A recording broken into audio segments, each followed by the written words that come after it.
I've missed somebody. Can you tell me where you're from, please? Me? Yes. Manchester. Manchester, not so far, eh? Awesome, awesome. Preston. Nottingham, yeah, I can hear Nottingham. Preston? Scotland. Scotland, oh wow. Are you staying here in Sheffield? You enjoying the rainy, lovely weather we have here? I'm sure Barbara is impressed with it too. Awesome. Anywhere else? Have I missed anybody else? Northampton. Northampton, welcome, welcome. First time in Sheffield? No. This church. This church? Welcome, welcome. Anybody else? I've got a hand. Oxford. Oxford, awesome. Amen, amen. Thank you, thank you. Well, we've been waiting this speaker for the longest while, Barbara O'Neill. And I'm sure you guys know quite a lot about her, but I'll let Barbara introduce herself in terms of who she is and what she does. I don't think words can describe the vast amount that she's done. But one thing's for sure, all the way from Australia, for 1 week only, we have Barbara O'Neill. And Barbara, I'd just like to welcome you and your husband, and I'll just hand over the mic to you. Thank you for coming. Thank you. Good evening, everyone. Good evening. Good evening. G'day. That's what we say in Australia. My name is Barbara O'Neill. I'm a mother of 6 children. Michael and I married 21 years ago, and he had 2 and I had 6, so we have 8 children between us. And yesterday, my daughter gave birth to her 7th baby, so that makes 20 grandchildren. And we're very thankful to God that these health principles that I'm presenting make so much sense that our children automatically live them. Amen. And I'm sure we all know what children are like, because we were all children, is that you've got to find your own way. And so once the children leave home, they will search out different things, and we're just very thankful that our grandchildren are all being brought up in a healthy way. The lecture tonight is empowering the immune system. This is incredibly misunderstood, is the immune system. Yes. In fact, a lot of people may say, I've got a cold because my immune system was low. Well, that's not true. You got a cold because your immune system's working really well. Because a cold is a house clean. And how many people have experienced that they're working, have a holiday, get a cold? Because the body says, oh good, now they've taken a break and they can handle a cold. Because they were working so hard that a cold would have taken them down even more. Because there's a cold, it's a house clean. I mentioned this morning in Salisbury, the UK, in the 1940s, the Common Cold Research Unit was set up to find the cause and the cure of the common cold. It closed down in 40 years, almost in disgrace because of the total inability to find the cause and the cure of the common cold, because they will never find the cause and the cure of the common cold, because the body's been designed to heal itself, and one of the ways it heals itself is through sickness. Florence Nightingale, very famous British nurse, she said disease is a process of repair. And what a house clean basically is another name for a cold. That's what it is. And if you're looking after your body, and if it's working well, you won't need many house cleans. Isn't that good news? The best cold I ever had took 4 hours. Oh, I blew my nose and coughed and blew my nose for 4 hours, then it was over. How nice. How nice, because we live in a self-healing, self-cleaning organism. And one very simple thing that's often overlooked, if you want to wash your dishes, you've got to have a sink full of water. You want to wash your clothes, you've got to have a lot of water. And so your body, to house clean effectively, needs a lot of water. We're going to be doing a whole lecture on water and salt. But tonight we're going to be looking at our immune system. What is our immune system? And if I were to ask you to tell me what your immune system is, I see some puzzled looks. Could you say, what is our immune system? Well, I'm going to go through the body and show you our immune system because it is a little bit different in different parts of the body.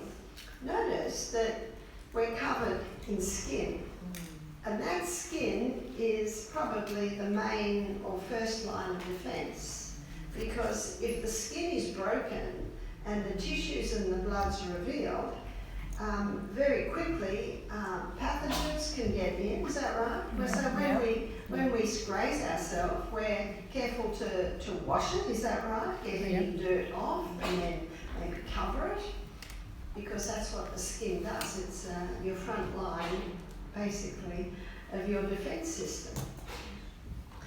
Let's go to some of the orifices in the body. Let's go to the ears. So in the ears, there's quite a few things happening there. There's your eardrum, that stops anything going in.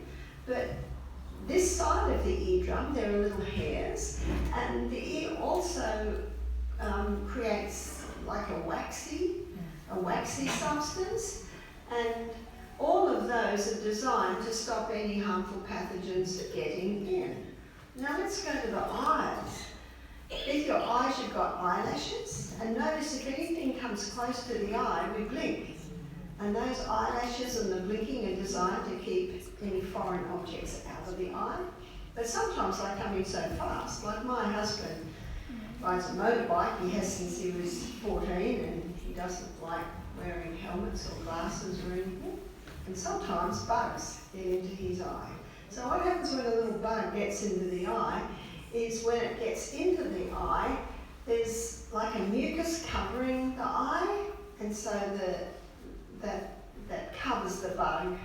But now there's a bug in your eye, and if you noticed, and what's the old saying, make your eye go round the world, round and round, and usually it pushes the bug to the corner, and you can often flick it out.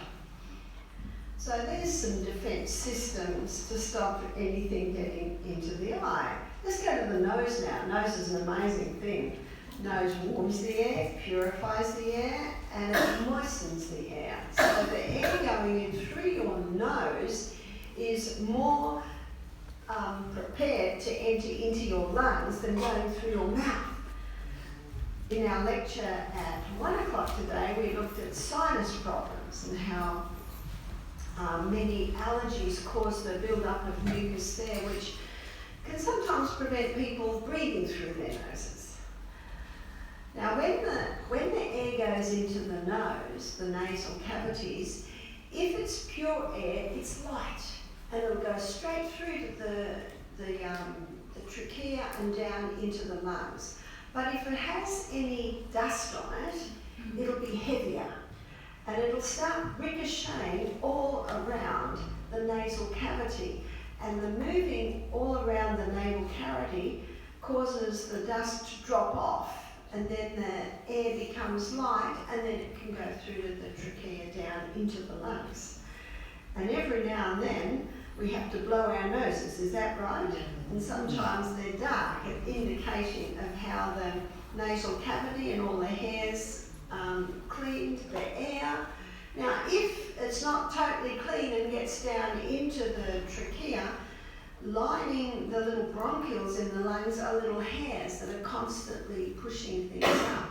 I think we all know if you eat something or drink something quickly and what do we say, it went down the wrong way, we cough, and we cough to get it up. It's a process again to protect the airways.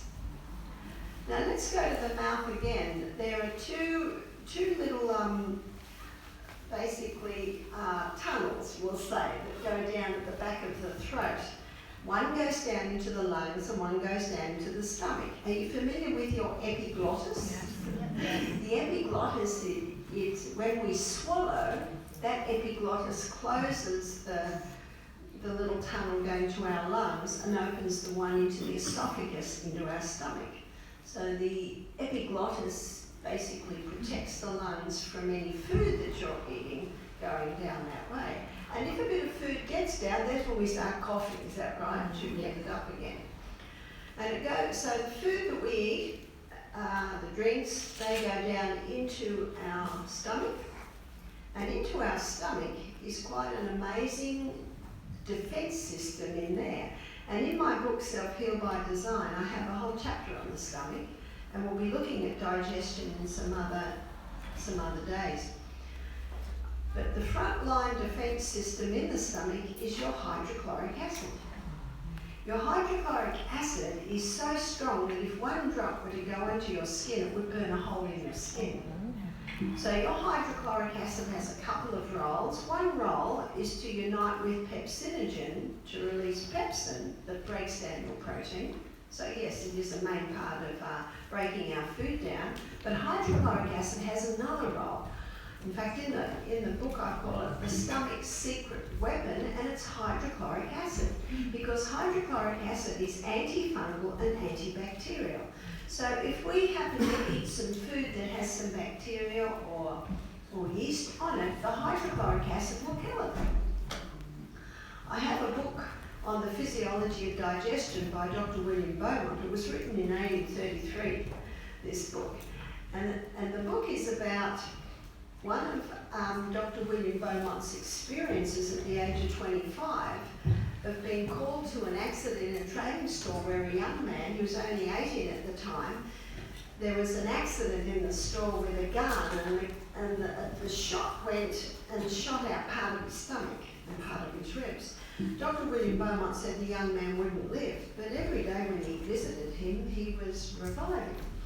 And he healed, he totally healed, but ever after, he had a little hole in the stomach, and it was like a mouth.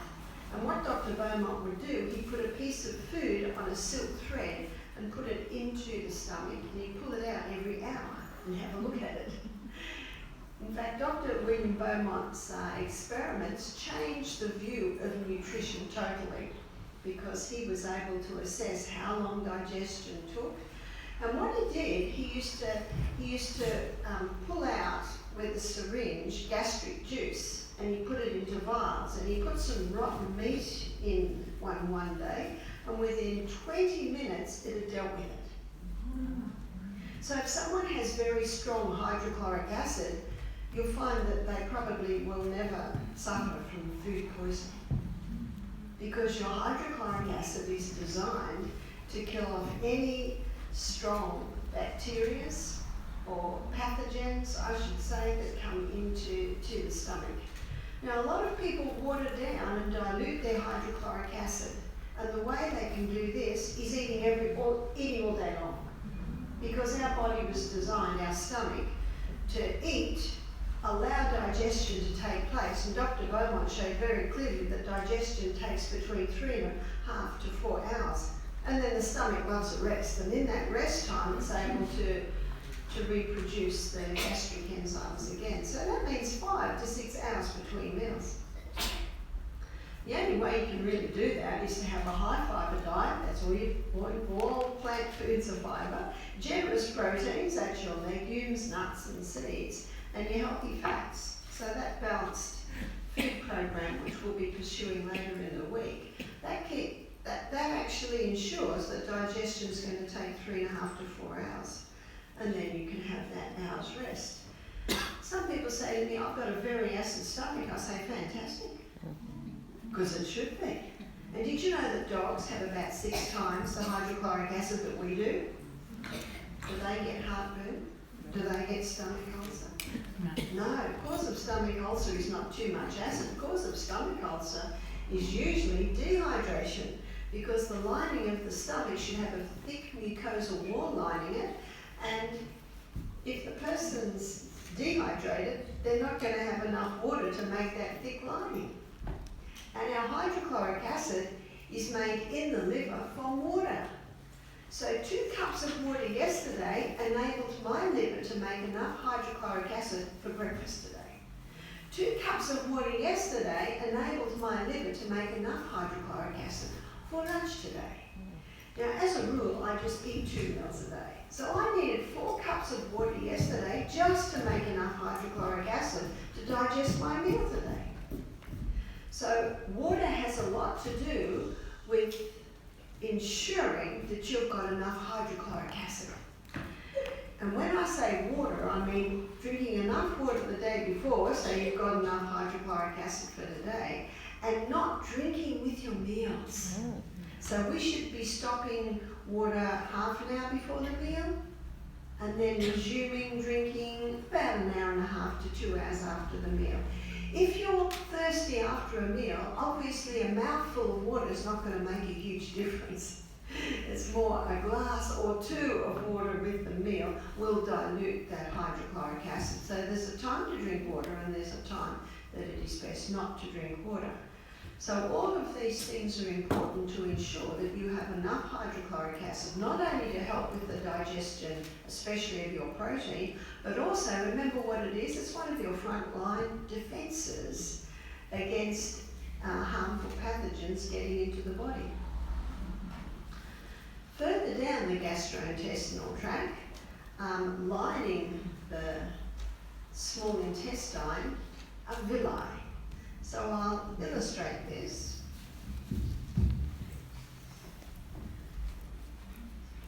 And we'll look at it in a bit more detail when we look at the gut. So lining our gastrointestinal tract are villi, and all through those villi is a blood system. So basically the capillary system goes like this, and anything that goes into our gastrointestinal tract is not part of you or me until it gets broken down to tiny particles and gets into the blood. Then it is part of you and me. When we were born, our gut was sterile. That means no gut flora. And when we were born, we were literally showered with our mother's microorganisms. And in the first 3 days, breasts contain a fluid and it's called colostrum. It's a very, very thick, creamy fluid. It's not until the 3rd day that the milk comes in. And when baby is having that colostrum in the first few days, it's very rich with the microbes. So the first few days that a baby's born, the breasts contain colostrum. And that's pretty rich in these microbes, and what they're doing is they're causing a thick mucosal wall that's basically very, very high in these microbes. So 2 main bacteria, they call it healthy bacteria or friendly flora. You've heard of all those terms, also called our microbiome today. Now those microbes that line the gut, and the 2 permanent ones are Lactobacillus acidophilus and Bifidobacterium. They play a very important role. They are responsible for the breakdown, or the final breakdown, all the way down the gastrointestinal tract at different spots. There are different enzymes breaking food down, but they're responsible for the final breakdown of our food. They're responsible for the absorption of our nutrients through and into the blood. I'll be looking at in more detail when we look at the gut, but the main reason I'm talking about this today, they are part of our immune system. They play a protective role. So these microbes that are lining our gastrointestinal tract, Lactobacillus acidophilus, Bifidobacterium, they're the 2 permanent ones. There are actually trillions of them. There are 10 times more microorganisms in our body than cells, and there are 10 times more microorganisms lining the gastrointestinal tract than anywhere else in the body. And they are like our border protection. So if any harmful pathogens or bacteria came in on the food and the hydrochloric acid is low, God in his wisdom and mercy, he put another line of defence in the gut, and that is this gut flora. What the gut flora also does is it nourishes the cells that line the gastrointestinal tract. We looked this morning when we looked at the DNA that these cells are made every 3 to 5 days. So they're made down here, they travel up, then away they go every 3 to 5 days. And having a good gut lining, a good amount of gut flora in the gut, not only helps with the breakdown, final breakdown of the food, the absorption of our nutrients through to the blood, but they also play a protective role in not allowing any harmful pathogens get through to the blood, and they also nourish the cells that line our gastrointestinal tract. How important is that? Hippocrates, called the father of medicine 400 years BC, he said, all disease begins in the gut. Now, unfortunately, we are assailed with so many things today that can harm that gut flora. Let me show you where it begins. A lot of women are told that if they have strep B in their urine when they're pregnant, they have to have an antibiotic. You've heard this. I have had so many women contact me. I've got strep B. The doctor says I have to have antibiotics. If I don't have antibiotics, they say that when the baby's born, the baby might get strep B and die, or the baby might get strep B and go blind. And no one wants to lose their baby or go blind. And many people are making decisions on this, fear. And God said in 2 Timothy 1 verse 7, I have not given you to the spirit of fear, but of power and of love and of a sound mind. We should be making all our decisions on this, on the facts. I have a ban on me in Australia at the moment, and one of the reasons I've got a ban on me is I'm considered dangerous, apparently. And one of them is because when ladies ask me, what should I do? Now, I'm very careful in what I say. I say, I can't tell you what to do, but I can tell you what I do. I would not take the antibiotic. Because a baby dying from strep B, have you ever heard of it? No. I have never heard of it. It's incredibly rare. And a baby going blind from strep B, I have never heard of it. Wouldn't it make headlines? Yeah. No. And yet when a woman takes antibiotics in her pregnancy, those antibiotics, and we'll look at this in a bit more detail when we look at the microbes lecture, those antibiotics have a kill mentality. Yes, they can kill bacteria, but if our gastrointestinal tract has 10 times the microbes of anywhere else in the body, it's full of bacteria. Yeah. And so what are the antibiotics going to do? Kill them off. That's right. So what happens? They start to kill off. They start to cause a compromise in our gut flora. And what that means for the pregnant woman is that when she gives birth to her baby, she's going to have a compromised gut flora. And so what's she going to give to her baby? Compromised gut flora. Can you see where it starts? Yeah. Now this gut flora plays a major role in the building of the baby's immune system, of our immune system. Can you see that that's one of our frontline defences? That's our border protection. They're even linking compromising gut flora with a whole range of illnesses today, even mental illness.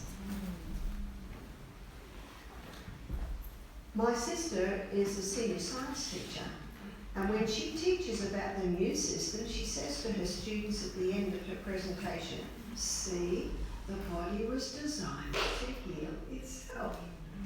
So what also can break down that gut flora? Steroids. We had a lady in our lecture this morning ask a question about her baby, and she'd been told to put the baby on steroids. I said, caution, caution. Also, what can break down the gut flora, not only antibiotics and steroids, but also statin drugs. When we look at heart health, you will see, and I will give you much proof and much resource that you can search for yourself. There is no proof. And one of your famous English doctors named Dr. Malcolm Kendrick, cardiovascular surgeon, and he shows very clearly there is no proof that cholesterol and saturated fat cause heart disease. Wow, that's shocking news, isn't it? And those statin drugs, which are cholesterol lowering medication, they have the ability to kill off the gut flora. Also, the contraceptive pill can kill off the gut flora. Also, pain-killing medication has the ability to kill off the gut flora. One lady said, well, I get a tick for all of that.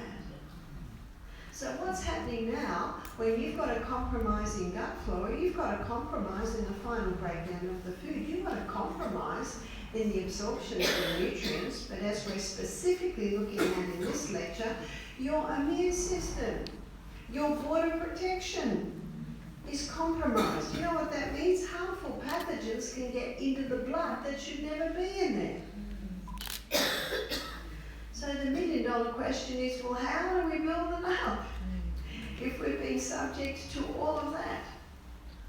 So how we build up our gut flora is to take probiotic supplements.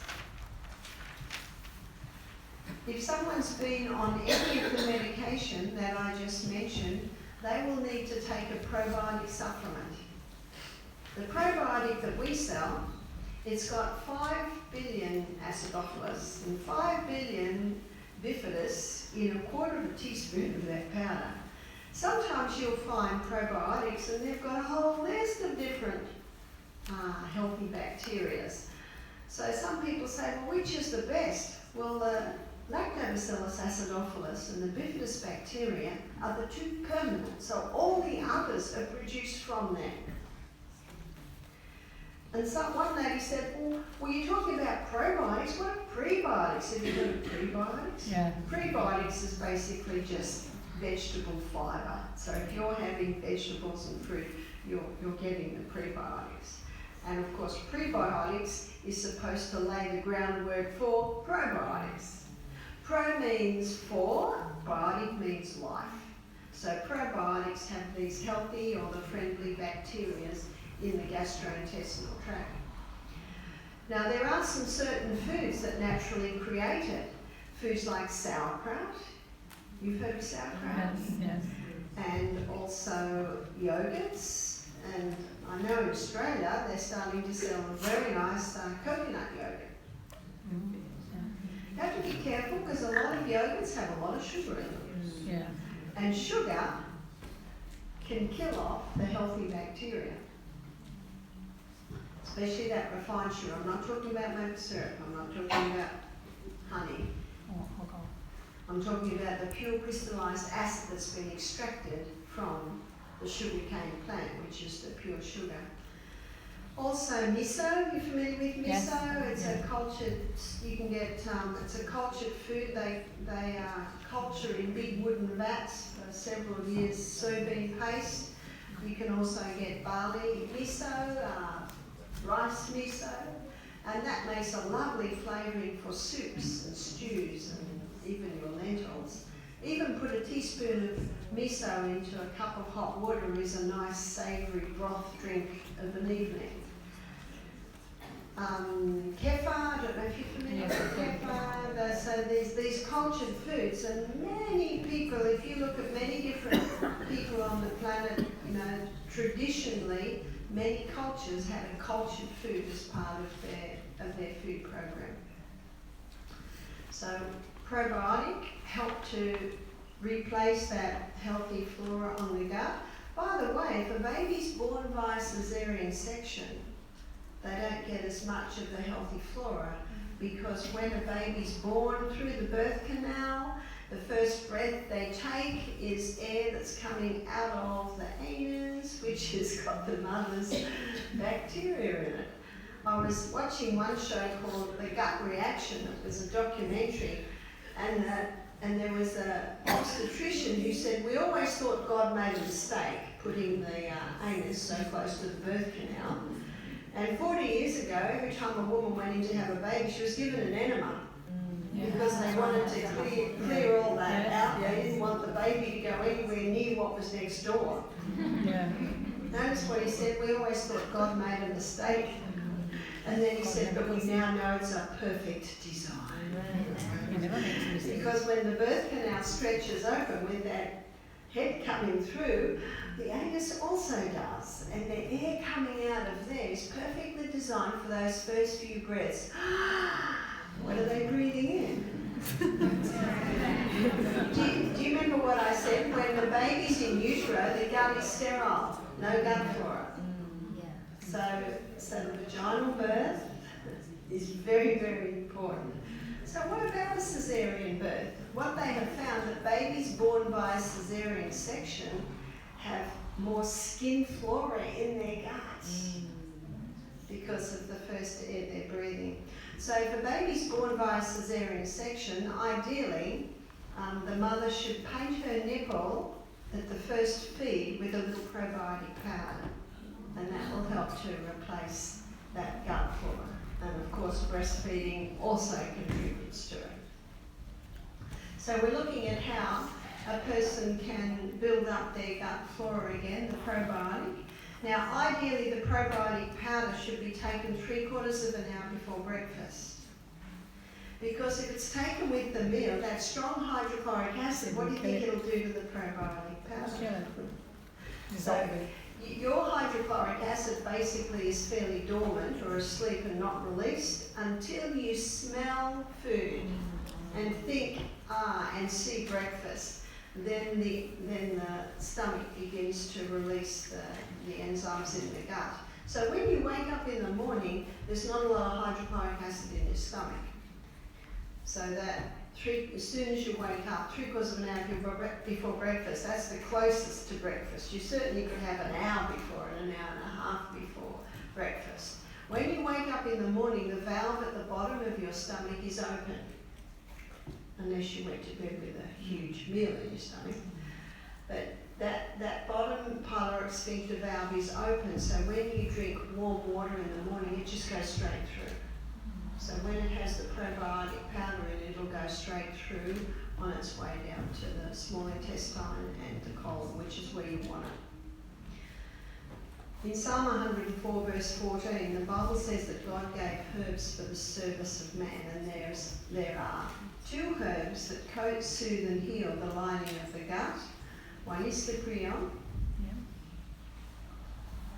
and cyprium is the powdered bark of the cyprium tree. And when you put water with the cyprium powder, it goes a little thick. Some say it's a little glutinous. Another description is it's a little slippery. And some might say it seems a little mucousy. Well, the lining of our gut is just like the inside of our mouth. It's got that mucus on it. And when a person has a compromised gut, that cyprium coats, soothes and heals the lining of the gut.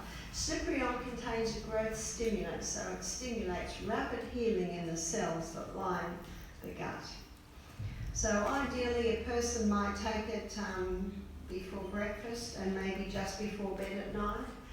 The other herb that does a similar thing is aloe vera.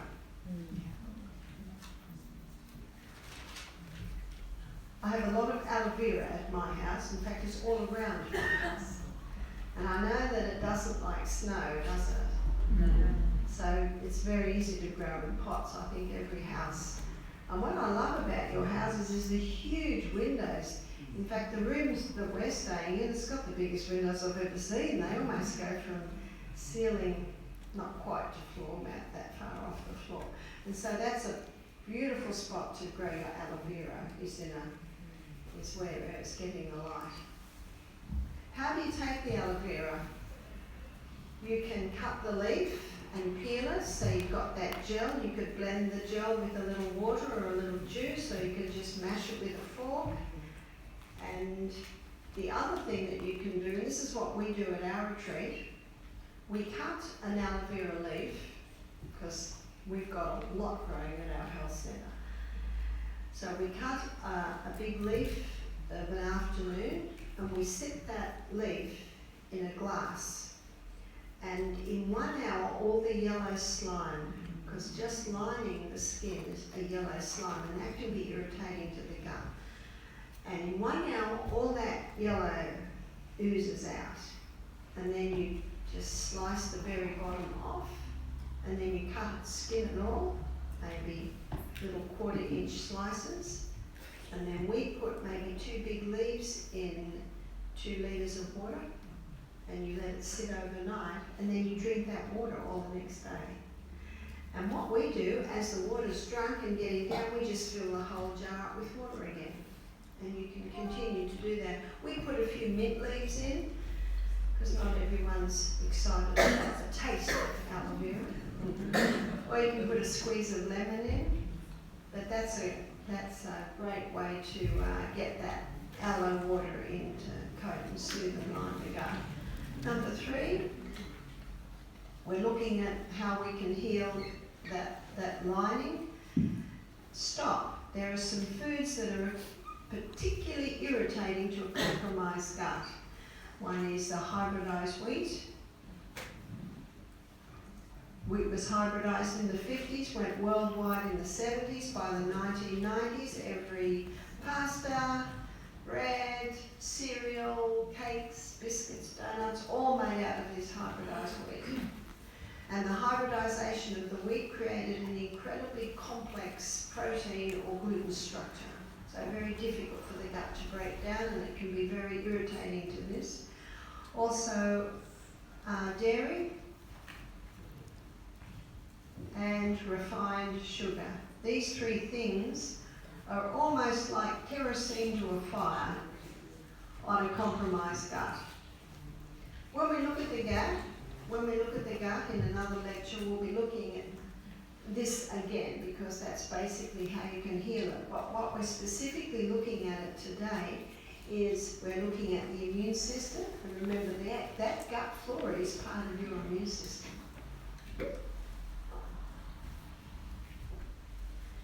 Now let's say the hydrochloric acid wasn't there, or it's very low because the person's drinking with their meals and eating all day long and eating their largest meal at the end of the day and stressed out all the time. They're all things that can compromise it, and we'll look at that when we look at the gut in detail. So let's say hydrochloric acid's low and the harmful pathogens that happen to be on the food, they get down to the small intestine. And let's say the person's just been on a course of antibiotics and they get headaches all the time because they're dehydrated, so they're on painkillers, and the lady's on the contraceptive pill. And so the gut flora is compromised. So the harmful pathogens that were supposed to be knocked off by the hydrochloric acid got through. And now the gut flora is compromised, so they've lost border protection, so into the blood. It's got into the blood. So both lines of defence have been broken down. By the way, before I go and show you what happens once it gets into the blood, because God is so good, we've got another defence in there.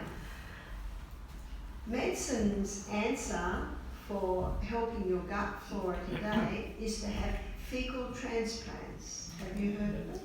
Yes. On the show, The Gut Reaction, there's a documentary series on television in Australia from Catalyst. So maybe you could do iView, I'm not sure, but I also realised that you can't always get it over here in the UK.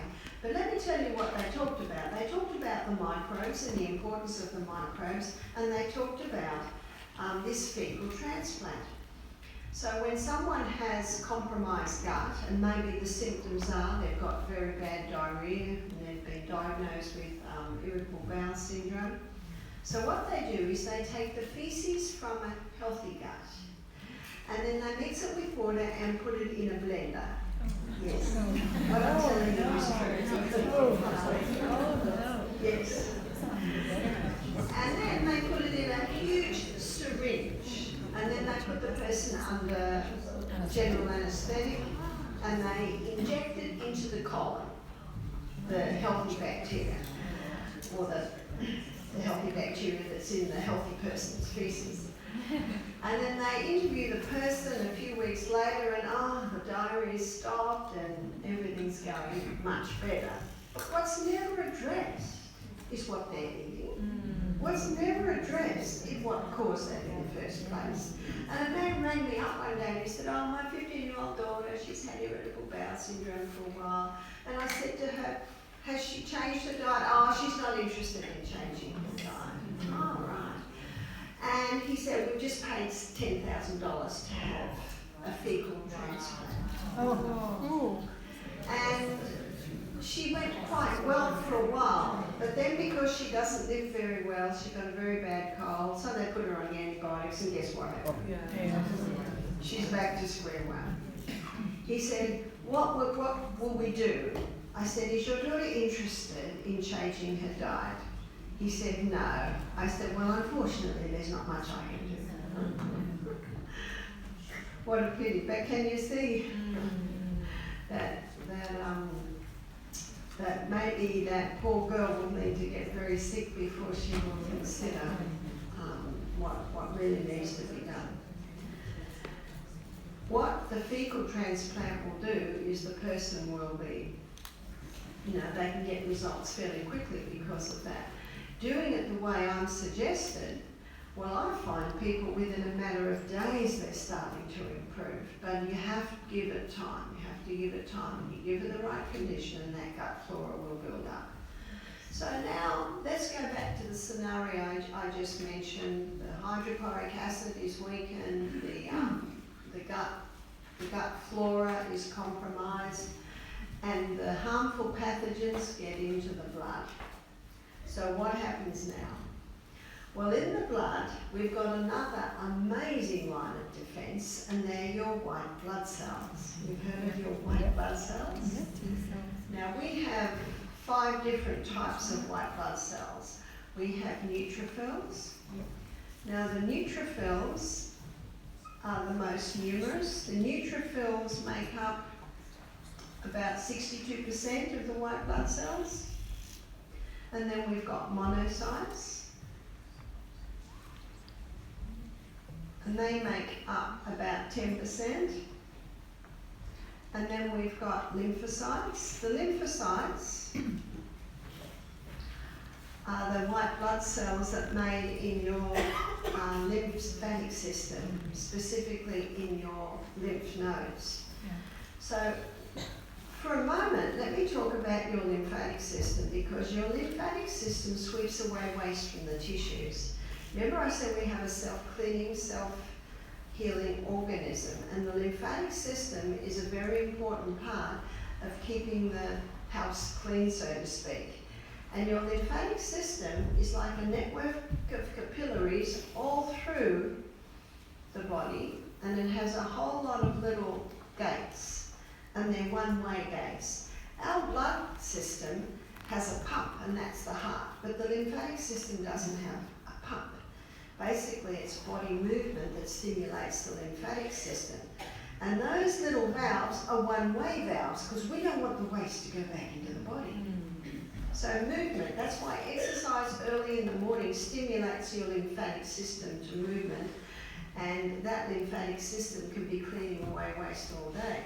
As you'll see in my microorganism lecture, when waste builds up in the body's own microbes evolve into a bacterial form, because that's what bacteria does. It basically cleans up any harmful pathogens that are in the body. So keeping the house clean is very important.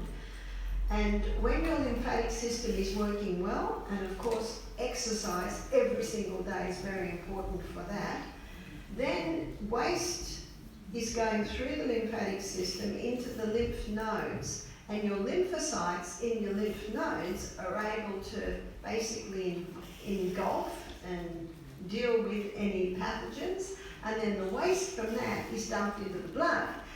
And then the blood releases waste out by your sweat glands, out by your urine, out by your colon. What an amazing system we have. So there's your lymphocytes. And I think your lymphocytes make up about, we're up to 72. Let me go to the next two, which is eosinophils. Eosinophils are about 2% of the blood, of the white blood cells, and basophils. So there's your 5, and they're about 2%. So that makes 2, 4, 6. So you've got 4. So I think that's 14%. Does that make up 100%? Yes. Yeah. Whew. So I'm not great at the maths, but it's roundabout. Now, your lymphocytes are also your scouts. So when your lymphocytes see any pathogens that come into your blood, they communicate communicate with the neutrophils, they basically say, guys, they're over there, and they run to the area, and they use hydrogen peroxide. Did you know that? Your white blood cells have hydrogen peroxide. They engulf the pathogen and kill it off, and then of course the waste of that is taken away through your urine, your breathe it out, you sweat it out, your colon. They're your organs of elimination of getting the waste out. And that also is another reason why your organs of elimination should be working effectively and efficiently. So then your white blood cells, and most people know that their white blood cells are an important part of their immune system, is that right? Yep. Very important part of the immune system. Now, I'll give you a story to illustrate. I was talking to a lady in New Zealand, and she had a little boy with her, and her little boy was 7, and his finger was twice the size. And I said, what has happened to that finger? It was all red around this middle knuckle, and it had white, pussy area. You know what that is? That's your dead white blood cells. Yeah. That's what it is. Yeah. And I said, what's happened to the finger? She said, cellulitis. The doctor says it's cellulitis. Now, wherever you see itis, it means inflammation. Cell. Inflammation of the cell. Well, that's not rocket science, is it? We can tell it's inflamed. I said, so what are you doing? She said, well, he's on his 2nd course of antibiotics. Notice what the word antibiotic means, against life. Now, I'm not against antibiotics. They've saved the lives of millions, probably. But now we've got another problem. It's the overuse of antibiotics. I think antibiotics should be kept for life-saving. Yes. That's it. This was actually not a life-threatening situation. It was just a swollen finger. So he's on his 2nd course of antibiotics. Well, I don't know what it looked like before the antibiotics, but it didn't look very good now. And what's the definition of insanity? To do what you've always done and expect different results. And the little boy was on painkilling medication. And the little boy was on sleeping tablets to help him sleep. Oh dear. Sometimes it hurts to hear such stories. I said, can I try something? She said, please. So I got 2 mugs. And in one mug, I put hot water. And let me show you what I did, and then let me show you why I did it. So when you apply hot water to the body, there's a stimulating effect. And the stimulating effect lasts for about 3 minutes. And after 3 minutes, then there's, we'll call it a depressing down, meaning a slowing down. Well, probably best to say a slowing down. Have you ever got into a hot bath when you're cold? Yeah. It's a little tingly, is that right? Yeah. And that's because the hot has a stimulating effect. But is it after about 3 minutes you just, and there's definitely a slowing down. I've even heard of some people falling asleep in a bath. Yeah. In fact, Dr. Keller, a very famous doctor who wrote whole books on hydrotherapy in the mid-1800s, he said that in his hospital, if he had someone come in who was maybe very mentally unstable and incredibly anxious, he'd put him in a hot bath. What will a hot bath do for them? So it only takes 3 minutes to get to the slowing down stage. And then I had another mug which had cold water in it, and a few ice cubes helps. And cold is also initially stimulating, am I right? Have you tried your cold shower yet? And you go like this, but don't worry about that. Because we're warm-blooded creatures, remember? We don't like the cold. So with the cold, it only takes 30 seconds before it gets to the slowing down stage.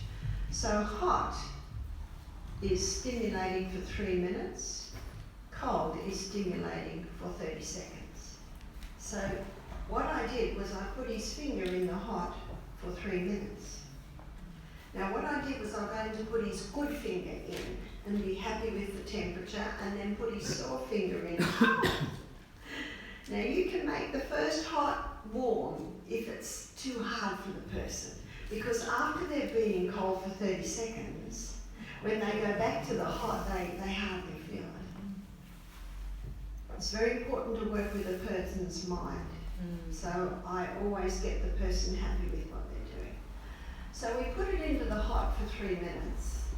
By the way, what's it stimulating? Blood. It's stimulating blood. And in Leviticus 17:11, the Bible says the life of the flesh is in the blood. Now what does it mean by that? What does blood contain for it to be life? Blood contains these guys. Yeah, your white blood cells. But blood also, so they're your white blood cells. Blood also contains red blood cells. And your red blood cells carry the oxygen. Oxygen, the most vital element needed for life. Red blood cells also contain water. And remember, the water's needed to wash and cleanse and carry. The red blood cells also contain nutrients. That's why it's so important to be eating well, so that your blood has the nutrients, and the blood also carries away waste. So what I was doing by putting this little boy's finger in the hot and the cold was I'm stimulating massive supplies of blood to that finger, which was bringing more white blood cells, which was bringing more oxygen, more water, more nutrients. Isn't that everything this finger needs? Yeah. But another important part was when I did the hot and colds on his finger, the fresh blood coming into the area pushed the old blood out, which carried away the waste. But there was a lot of waste happening there. I said to the lady, what happened to the finger? Where's our why? Isn't that what you've always got to investigate?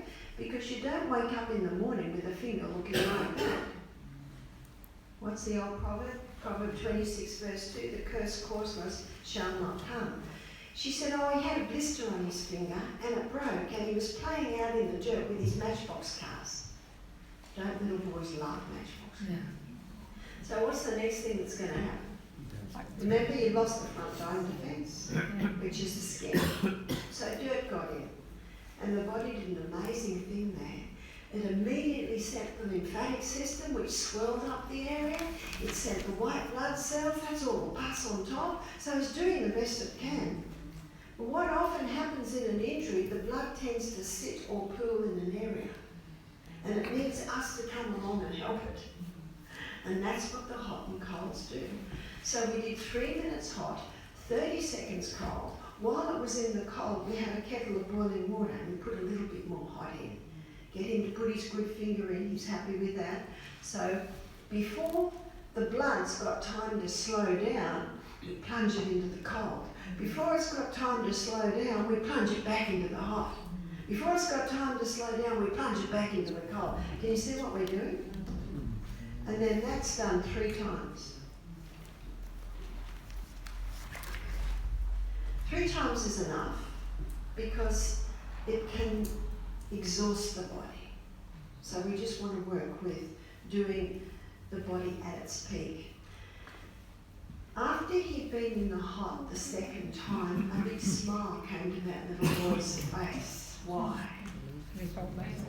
He's getting relief. Hydrotherapy has been used for centuries, and in the area of pain relief, it is without peer. That means it's without equal. Now, I memorised that from Dr. Kellogg's book. Hydrotherapy has been used for centuries, and in the area of pain relief, it's without peer, without equal. By the end of this, now how long would would that have taken? 10 minutes, 11 minutes? His pain had reduced by 50%. I'm just guessing by reading his body language, but about that, I could see by just looking at him. Can't you tell when someone's in pain?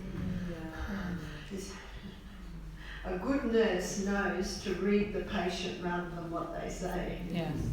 I have noticed, I said to some people, are you in much pain? No. I know they're in a lot of pain. And then a lady one day, she'd had an accident. I said, what are your pain levels? She said, oh, about 8 out of 10. No, she wouldn't be able to even talk if they were 8 out of 10. So a nurse gets to read the body language, and I could just see, because when you're in pain, the body tightens. And that tightening of the muscles can even increase the pain. But that's where this, with its massive amount of blood, the hot water also relaxes, so you've got a whole lot of things happening there. And such a simple treatment. How simple is that? Every home has water. And even when a person's travelling and they're staying in a hotel or a motel, there's always ice in the freezer because people want vodka on the rocks or something, is that right? You always get your ice.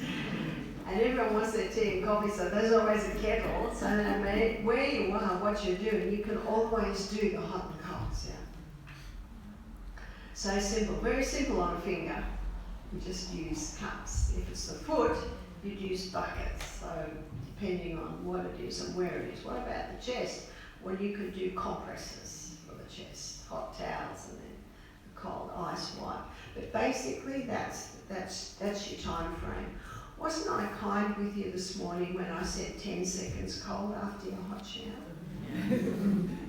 I'm just easing you into it. Once you're used to it, and this is a good time to get used to it in the summer. And I hear your summer's coming, is that right?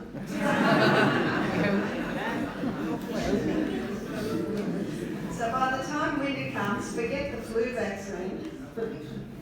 All you need to do is this. But all you need to do in the shower, I'm so very gracious, you don't have to do 3 colds in the shower. Just have a hot shower, and even if you start with a quick 10-second finish, that's a good way to start.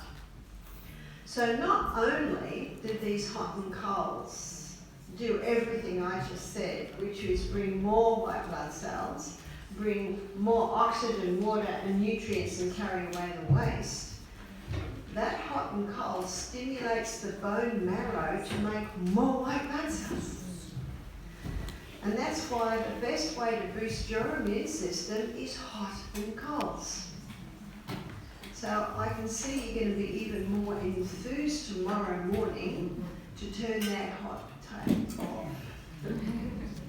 Get ready for it. Yeah, it'll be hard, but remember, it's not going to leave any welts. You're not being beaten. You're not in a terrible argument. You're just having a quick cold. Yeah. And just think of me up in my rainforest diving into my mountain stream on a cold, frosty morning. It's just quick. But believe me, someone gets a cold and a whole lot of people get it, and I don't get it. Because it's the best protection against winter colds and flus is that quick cold after the hot shower. And it's actually a remedy for tantrums too, for children, just a bucket of cold water over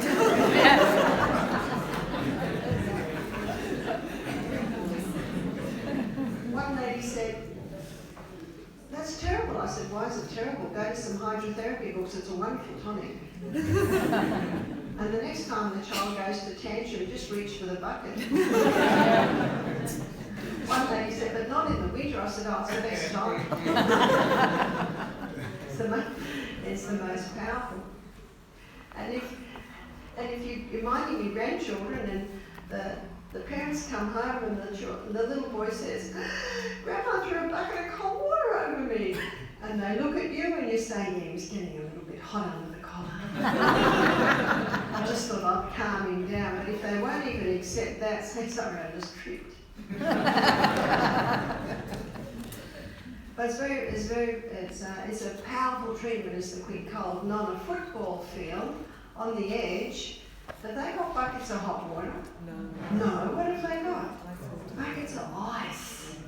because when a swelling happens, that ice just slows down that swelling coming into that area. It's the best anti-inflammatory there is. A lady said to me, you know, my son's got eczema and he's scratching. And I said, got to stop the wheat, dairy, refined sugar, the eczema will clear. I've seen it again and again, hundreds of times. But it can take 2 months. And so the question is, what can I put on the skin? Not a lot, because it's internal. It's coming from within. But if there's any itching, ice it. You can sometimes get relief for 2 hours once you've iced it. So next time you get an itch, ice it. Just ice it. You can put a block of ice in a little washer, or you can put some ice into a little snap lock bag. Best thing, it's the best anti-inflammatory there is ice. It'll bring relief. Now remember that it's going to all be gone once the 2 months is up and the offending articles of food are gone. What if the baby's fully breastfed? Well, the mother has to stop the wheat and the dairy and the refined sugar. One lady said to me after a month, she said, my baby's still got the eczema.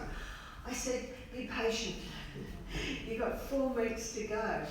At 8 weeks, she sent me an email and a photograph of the baby, no eczema. All gone, all gone. Meanwhile, though, ice can do it. Now, if someone has an itchy bite or eczema and they scratch, what does that do? And I know it feels fantastic. But that scratching just irritates the skin and causes more blood to run to that area, more heat, more inflammation. When I was in America, in the southern states in Alabama, I run a retreat there a couple of times a year. I got bitten by chiggers. I'd never heard of these chiggers.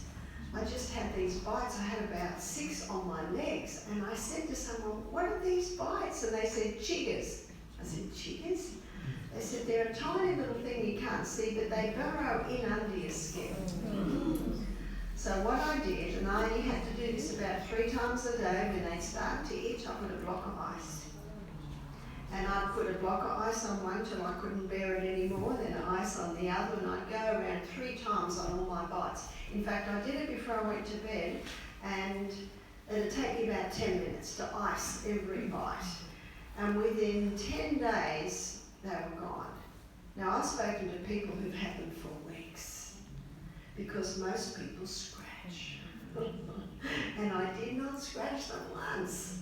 So they didn't come up raised or red, and apparently there's a little creature in there. They die. And if you Google chiggers, apparently the only cure they've got is to put nail polish on it. I don't know what that does. Maybe it shows how toxic nail polish is. But ice, don't we forget the wonders of ice. Water can be used as a therapy in 3 ways. A gas, that's steam, liquid, that's water, and then a solid, that is ice. Every home should have trays of ice in the freezer. I hope you have. We have a lot in our health retreat. So let's go back to the little boy with the finger. Now, Wednesday morning I'm going to be demonstrating natural remedies. And I'll be demonstrating a grated potato poultice. So after doing hot and colds 3 times, and him experiencing a lot of relief, I put a grated potato poultice on it. I grated the potato, wrapped it in a little cloth, and then wrapped it on the finger. And she said, what will I do now? And I said, it's 11 in the morning. I said, when you go home, do the whole thing again and do fresh potato, because it will absorb the waste and it also reduces the inflammation. And maybe again before he goes to bed. And I said, in the morning, when he takes off that grated potato poultice, you'll probably find the finger will be back to normal, and that poultice should take all the last of the waste out. And that's exactly what happened. In fact, she said to me that when they got home, the little boy said, Mum, can we do that again? Now, why did he say that? Because he experienced the results. Now, that little boy may not realise it, but he's learning how to look after his body. Is that right? That's why we're the doctor. If it works, do it. If it doesn't work, keep adjusting it till it does work. She said, well, what will I do about the antibiotics? I said, I'll leave it up to you. You see, I have no authority to tell you what to do with your medication. All I can tell you to do is what I do. Now, because they were getting results, obviously there's no need for painkillers now. Obviously there's no need for sleeping tablets, because the pain was being dealt with by the simple hot and colds. Now, who was healing his body? His body. Especially his blood. Leviticus 17:11 says the life of the flesh is in the blood. In fact, when there's an injury, all we need is more blood. Is that right? But very important to make sure that you're well hydrated. Very important to make sure you're not breathing in mouldy air or chemical air and you're getting fresh air. Very important that you're eating nourishing food. So you see, we need to supply the body with all the ingredients that the blood needs. And to ensure that those white blood cells are being made, we need to be finishing every hot shower with a quick cold. We need to ensure that we've got some good gut flora, because the whole body is intertwined. You can't actually treat the finger without treating the finger affecting the rest of the body. Now, this little boy on antibiotics, what's it doing? It's actually killing off his own defence system. And what are the painkillers and the sleeping tablets doing to his kidneys and his liver? Can you see the side effect of meds? If someone comes to us with advanced cancer and they've got morphine, I don't touch the morphine. No, morphine's making their life bearable. But what I found is when you start giving the body the right conditions, the pain starts to reduce, and then the person can start reducing off the morphine. Those first things first. So I trust tonight that you've learned a little about your immune system. And also the importance of also asking why. It's like if someone's a smoker and they're coughing up yellow and green lumps, they don't need a course of antibiotics. That's their white blood cells cleaning up their lungs. What you've got to do is stop what's irritating the lungs and start giving the lungs the right conditions. What about antibiotics? There are some herbs that can play a role as antibiotics, and one is garlic. Yep. Garlic's 6 times more potent than tetracycline. When I get a cold, which is about once every 18 months, I just immediately start giving the body the right conditions. I eat less, I eat huge amounts of garlic, I eat mostly aloe water, and I find very quickly it resolves itself. Now, are there any questions before we close? Yes? How much and how often should we take probiotics when we have compromised gut? When you have a compromised gut, how often should you take probiotics? Well, if a person's been on a course of antibiotics, they should take double dose probiotic for about a month and then single dose for about 3 months, and then ensure that they're having the probiotic foods. So how much you would take would depend on the compromise and depend on what's been happening to cause the compromise.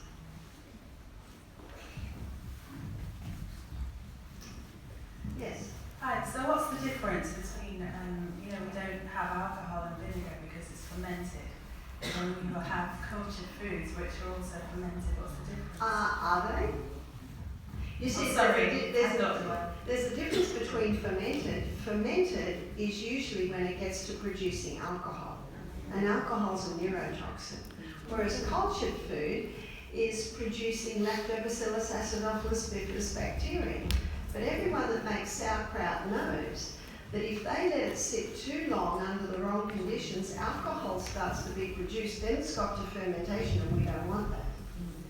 Can you see the difference? Yes. Barbara, how do we get around the issue surrounding the hybridized wheats? So often we tell people that eat whole grain cereals, bread, rice, etc. But how do we get around the issue of the hybridized wheat and its effect? Well, we've got a book in our library. It's called Life Without Bread. Because it's such an easy food, people overdo it. Never have people overdone it so much. And so what I ask suggest people do, start to pursue more beans, start to eat more vegetables, start to eat more rice. Absolutely your whole grains are good, but there are so many other food groups. Now for bread, you can get spelt. You can get spelt sourdough. Rye has not been hybridised, but a lot of rye bread has wheat in it. So you've just got to read your ingredients. And if someone does not have diabetes, does not have cancer, does not have a health problem, a little bit of wheat's fine. The problem is most people overdo the wheat.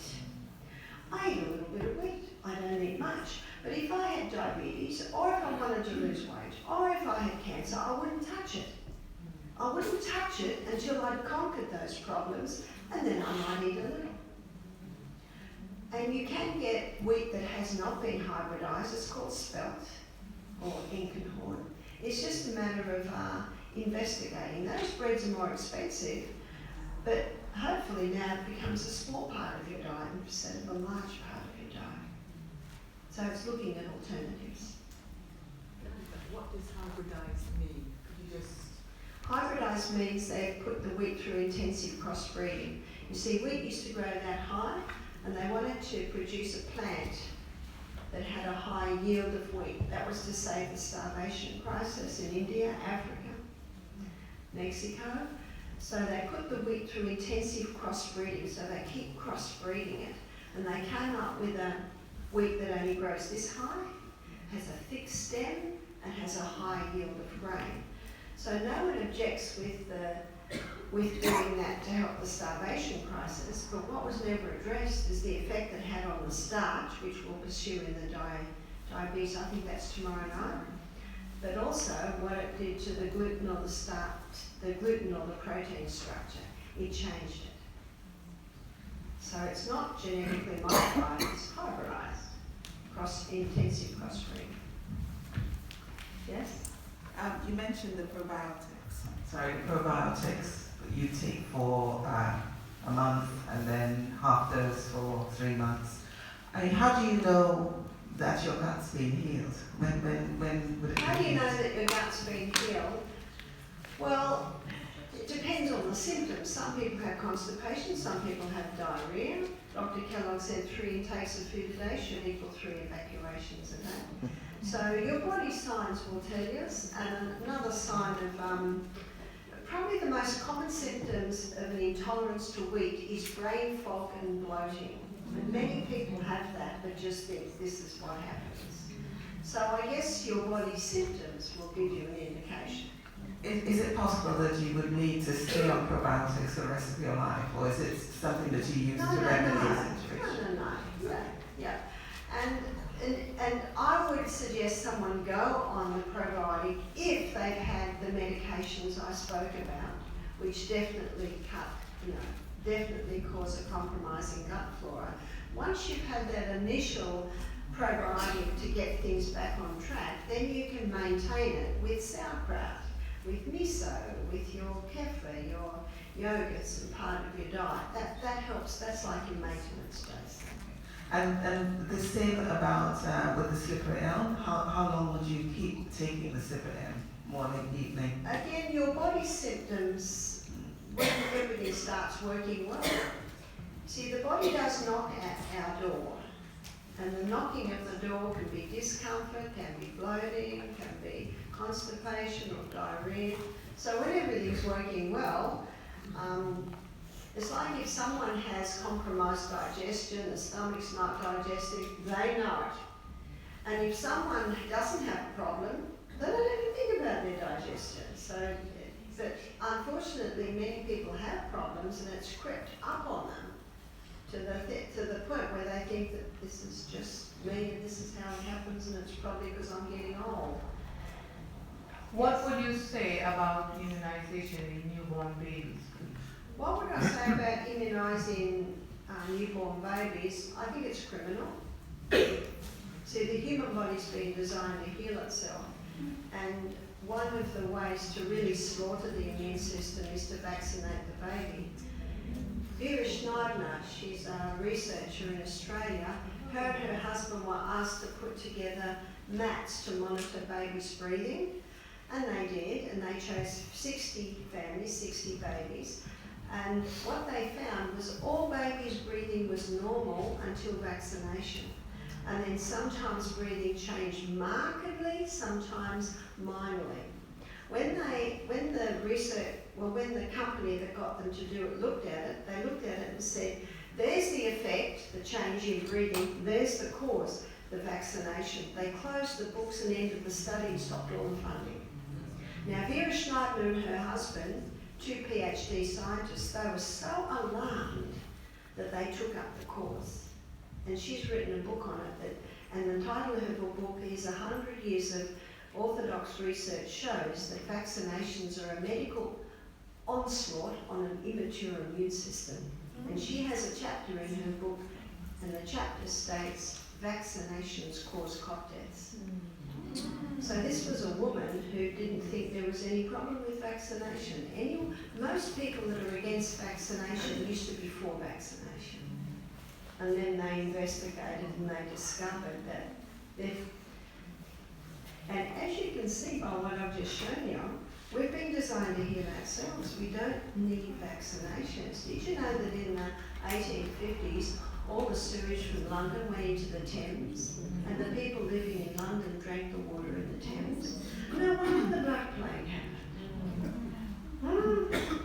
There's no Black Plague now, because there's an extensive sewage system under London. So the cause of disease was not the lack of vaccinations. And vaccines have not reduced disease. It was Florence Nightingale and her reforms on hygiene, sanitation and nutrition that drastically dropped these illnesses. And then the vaccines were introduced. But the media doesn't tell you that, does it? I'll talk about this in a little bit more detail when we talk on microbes. I think it's tomorrow. Did you have a look? Yes, it is. This is first thing in the morning. First tomorrow morning is the lecture on microbes. Which probiotic is better, in capsules or in powder form? Powder's best because in capsule form your hydrochloric acid has to break down the capsule, you see that? That's why if anyone does take capsules or tablets, they should take it with the meal when the hydrochloric acid is strongest, because you need that hydrochloric acid to break it down. So early in the morning you haven't got a lot of hydrochloric acid, so you're far better to take the powder in a little water. Now if you have capsules at home, you can break open the capsules and just mix it with water. Okay, what would you suggest for burning mouth syndrome? Burning mouth syndrome. Yeah. Suck on ice. Now the sucking on the ice will bring relief, but then I would investigate because there is a cause. And There is a cause. Yeah. I had 5 teeth extracted Yeah.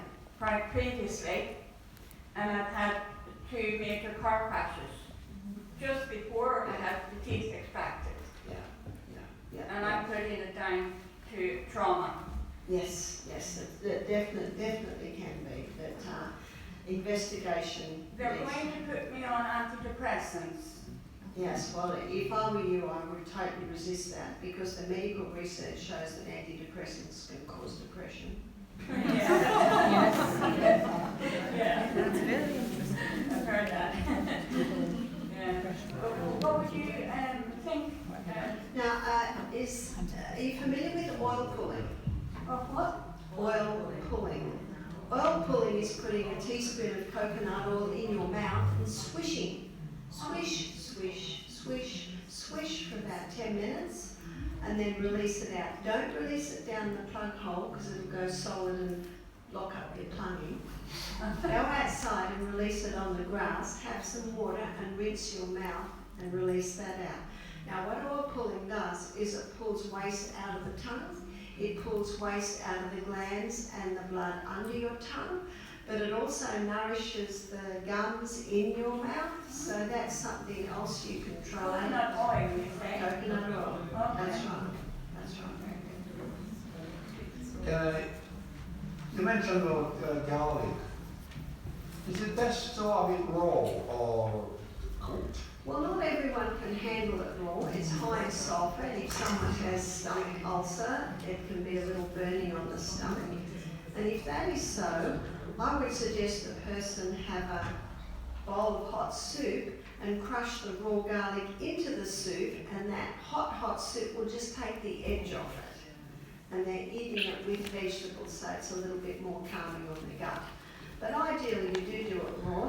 When I have a cold, again, which is not a lot, I'll have an antibiotic sandwich. It's a slice of sourdough toast, olive oil on that, and then you crush a clove of garlic over that, and then put avocado and tomato on top, and that really calms the whole thing down. It is highly delicious, but no one's going to want to come near you. But say to them, it's all right because my breath is disinfected from the amount of garlic I eat. Yes? What do you think of oil pulling with amalgam fillings? What do I think of oil pulling with amalgam fillings? I think it's not a problem at all, because you're releasing out the coconut oil. So the waste that it pulls out is in the coconut and you release it out.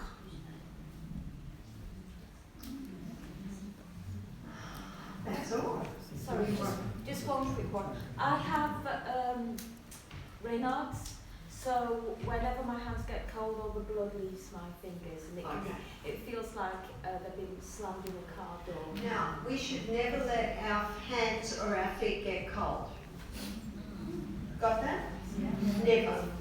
Because perfect health requires perfect circulation. And sometimes, if people let their feet and their hands get cold, our bodies are creatures of habit. And if you've got cold feet and you put them into, you've heard of the Ugg boots we have in Australia made out of sheepskin. If you put cold feet into Ugg boots, they're going to stay cold. You've got to warm them up, then put them in the Ugg boots. And I'm so glad that I packed my possum socks.